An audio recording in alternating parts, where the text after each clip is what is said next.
6.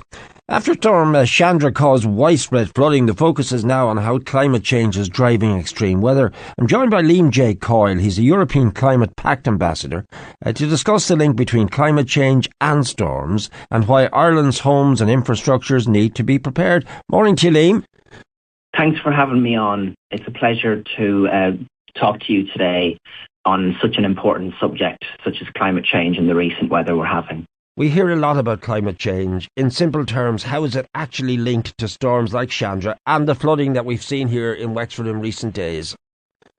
So the recent weather we're having isn't new. So individual storms are not a new thing. Ireland has always had them. What has changed is the intensity and the frequency of them due to climate change. So when warmer air holds more moisture, so when it rains, it pours. Warmer seas give storms more energy. So when storms like Chandra or Eowyn arrive, they're landing in a climate system that's already more volatile. So people are noticing it themselves. Heavier bursts of rain, more frequent power cuts, storms arriving closer together.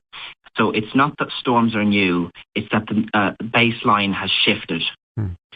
And are these storms becoming more frequent in Ireland, Liam? Or are they just feeling worse because we're more exposed? How would you describe that, the consistency of them and the constancy of them? Yeah, so Storm Chandra and a few of the other storms that have hit has really exposed what we've already suspected, that a lot of Irish infrastructure was built for a milder, more predictable climate. Our drainage systems struggle when intense downpours occur. Rural roads wash out. Power lines are vulnerable to long periods of high wind. Coastal towns, such as in the southeast, face repeated flooding. So the issue isn't that infrastructure has failed per se, it's that it was designed for yesterday's weather.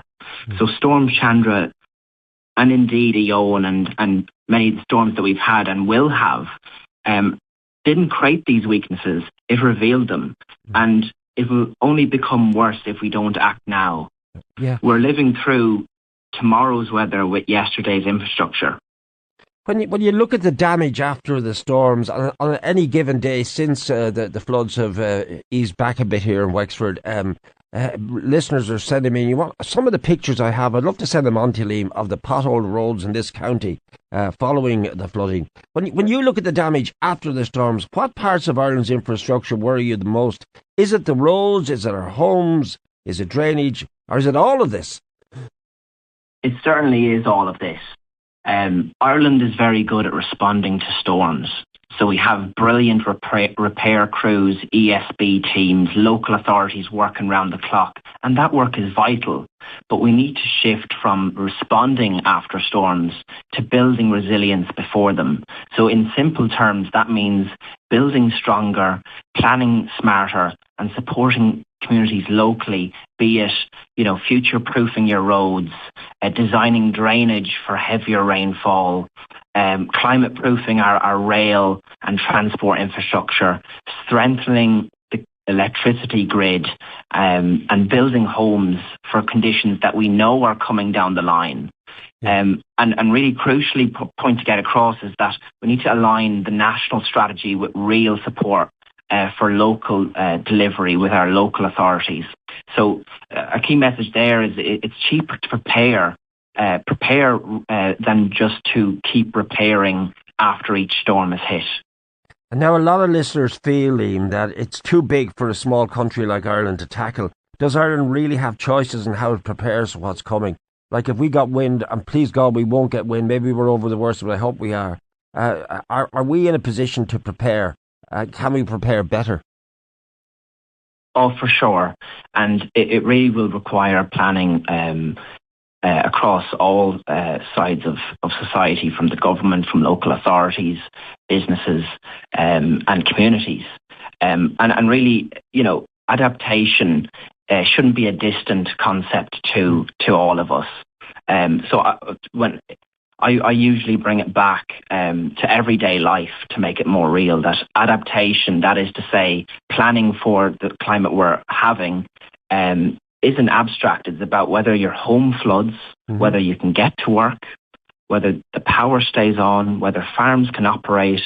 So when people see flooding on their road, it stops being theoretical.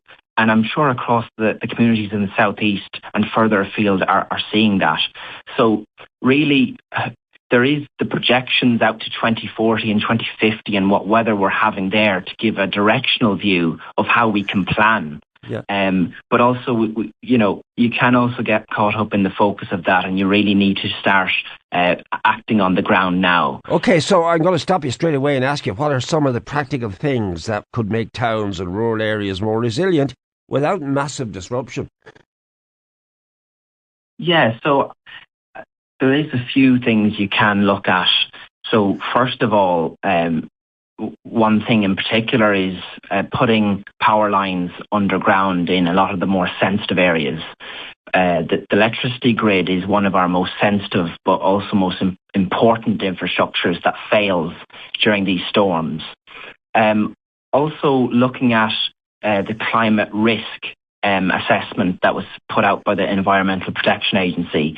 That has mapped some of the most sensitive regions, both towns and rural areas that are susceptible to these weather events, where we can really target and focus, our supports, be it, building more sustainable bridges or planning to put in weather groins in the water to fight back against higher water levels, and really building infrastructure that isn't just storm proof but storm ready. It's about reducing disruption and protecting livelihoods. Exactly, and I mean, having been front, left and centre of the various storms we've had in recent times, and more recently around the county, particularly in Enniscorthy, Bunclody direction, and we've also had the flooding down in Our Lady's Island and Bridgetown area. So Wexford has got a really bad bash in recent days and weeks. And after every storm, Liam, there's talk of repairs. What's the difference between repairing damage and actually future-proofing infrastructure? Can it be done? Yeah, so what you really described there is a climate resilient Ireland, and it's something that I've wrote on in the Irish Times recently, just before the storm hit, that we need to shift from repair to resilience. And what does that look like? It looks like for the southeast and for Ireland, it looks calmer after storms have hit. So things like power being restored faster or not lost at all, roads that don't wash away or cave in, homes that can handle heavier rainfall, and communities that don't flood because they have proper flood defences in place. So a climate resilient Ireland, or a future-proofed Ireland, as you put it, it looks like confidence.